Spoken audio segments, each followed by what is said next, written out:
What is the median inheritance? I thought this was pretty interesting. This came from the New Retirement. I do subscribe to the New Retirement blog, and I don't get much from them, but every now and again they post something that I find of interest. And you know, a lot of people speak highly of the website they have for the retirement planning software tool. Did I ever use that? I can't remember if I ever used it. I know my man Joe Kuhn speaks highly of it. I don't think I've ever used it, actually. Yeah, I like Right Capital. Right Capital works for me. Because I like Right Capital because of tax stuff. The tax stuff on Right Capital is just fantastic. On a side note on that, I don't offer Right Capital to non-clients anymore. So I every now and again I'll get an email saying, hey, you still offer that? I don't. You got to be a client to get access to it. So if you want to be a client, be my guest, man, and you have unencumbered access to it for as long as I pay these guys. And I plan on using Right Capital until the cows come home.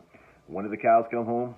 Only the good Lord knows. And if loving the Lord is wrong, I don't want to be right. Anyway, so the interesting thing is, do you have an average retirement, an average inheritance, and a median? I'm just telling you, just scratch the average. The averages is irrelevant. It just is.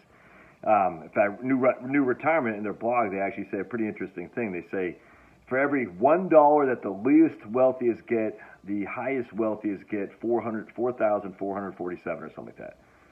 So it just shows you that the average is so skewed towards the retirement or the inheritance that Jeff Bezos, Bill Gates, and all these non-do-wells are doing. You know what I'm saying? So you can't look at averages just on anything. I cannot stress this enough. The averages are irrelevant. If you say, oh, the average retirement is X, Y, Z, it has nothing to do with you, dude. I'm telling you, it's all based on the rich guys and their, let's just say, shady gains, if you know what I'm saying. If you know what I mean. Anyway, but the median is interesting. So the median is about $86,000. I think they said $76,000 for those without a college degree, which is kind of weird, and then $92,000 with those with a college degree. And off the top of my head, I can't remember if that's the death, how much is left at death. Like if grandma who did not have a college degree, did she leave $76,000? And grandpa who did have a college degree, did he leave $92,000? I can't remember. But it's about $85,000 is the median inheritance. Now, part two of that is when they link this survey of consumer finances, but they don't link to the data set. They just link to the email. Not the email, the website.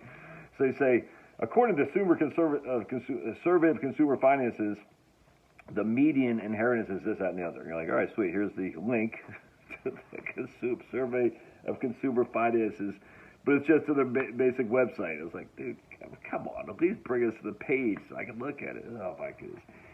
I do that on occasion, too. I'm not going to lie. It just still frustrates me. But, I mean, it's funny because if you actually look at the SEF, what you'll find is when they talk about the medians and the means are the averages, they're just talking about that is for those people who have that product, all right?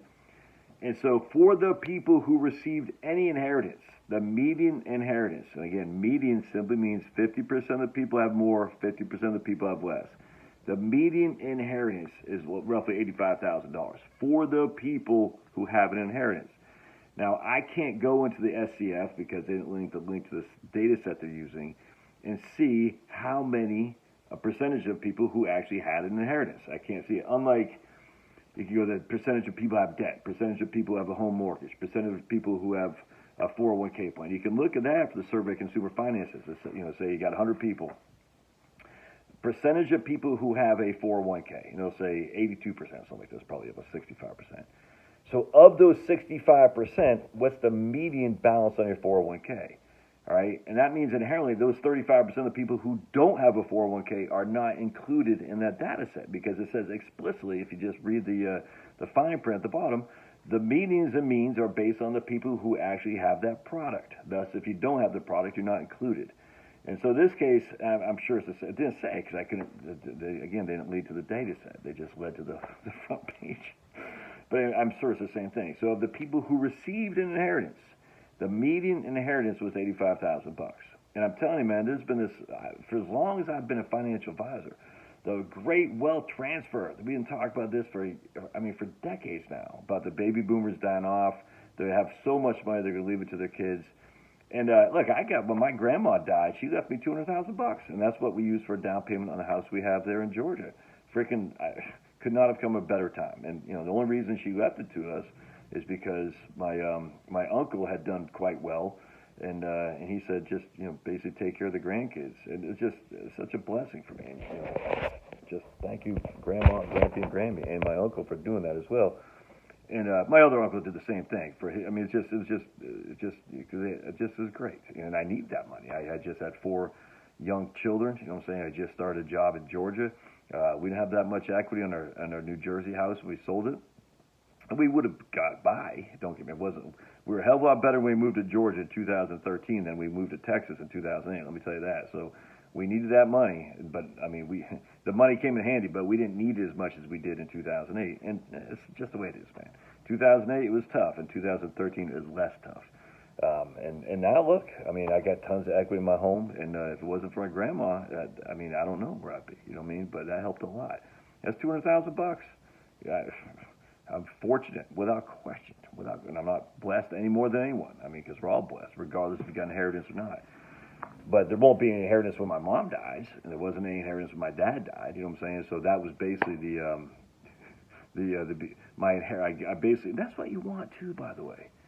You don't want to leave an inheritance to your 65-year-old kid who just retired as a career as a doctor or a Navy pilot like my granddad, who's got a pension from the Navy, pension from the airplane unit, the airplane that he flew for. He got a pension from Social Security. Grammy got his, I mean, you want to leave it to the kids when they need it, when they're raising kids and raising a family. I've never understood this thing, when I'm not going to let my kids get till they're 55 years old, because I've dealt with tons of people like that. And I'm like, are your kids addicted to crack? No, they're good kids. They're raising kids. Well, why would you want to wait? Well, just in case you become addicted to crack. I said, do you really think a 55-year-old guy is going to become addicted to crack if he's not addicted when he's 35? Seems weird to me. Anyway, what they used to do a lot of times is put structures on these trusts, a third, 25, 35, and 45. You're like, that's fine. I get a 25, I suppose, but 35, that's usually when the people need the money the most, man. At 35, I needed the money more than I needed at 45. I'll tell you that right now. And I needed the money at 45 more than I needed at 55. That's just a fact. Because at 35, we had 2 children. We're still living in Dayton, Virginia, and we were struggling, dude. You know what I mean? And if I could, look, I'm putting myself in the position of a young guy right now, trying to raise a family with mortgage, student loans to pay, car loans, the whole thing. And you need the money now. You don't need it 20 years from now when you're 55, and I'm 53 now. I mean, if someone gave me $200,000, I'm not going to freaking turn away from it. But I don't need it nearly like I did back then. You see what I'm saying? So if you're looking at leaving an inheritance, man, devise a way to do it now, or at least help them out now. But it might affect my ability to retire. I just don't think it will. I mean, there are people that does, I grant you. I had this wonderful family up in upstate New York. This is back 15 years ago. Yeah, probably going 12, 15 years ago. And their son was just, he just always had these businesses, and they always failed. And they're always financing his businesses, and they just could not cut the cord. And it was hurting them financially. I said, at some point, and he always said, I'll pay you back, and he never did. And at some point, I said, I was a financial advisor. I said, you got to cut the cord. And they said, well, he just needs $50,000. And I was like, man. And then these are such nice people. They want to give money to the church, too. I was like, or the school. There's some Catholic school up there. I forgot what it's called. Maybe in Pennsylvania. They lived in New York. Maybe, I can't remember. It's a Catholic school they wanted to do. I was like, you just don't have the assets to do it. In terms of relative to your own financial planning. You just don't. And but I don't come across that often, man. And maybe I'm an elite group of people who don't have the needs. I don't think so. I just think what happens is most people, when they retire, they just don't need as much as they thought. I really do believe that. Anyway, I thought I'd share that with you. All right, we're heading back to Georgia here in a little bit. See you, cold Boston. We'll go back to nice, warm Georgia with sun. And the girls are pretty. The grass is green. The girls are pretty. God bless.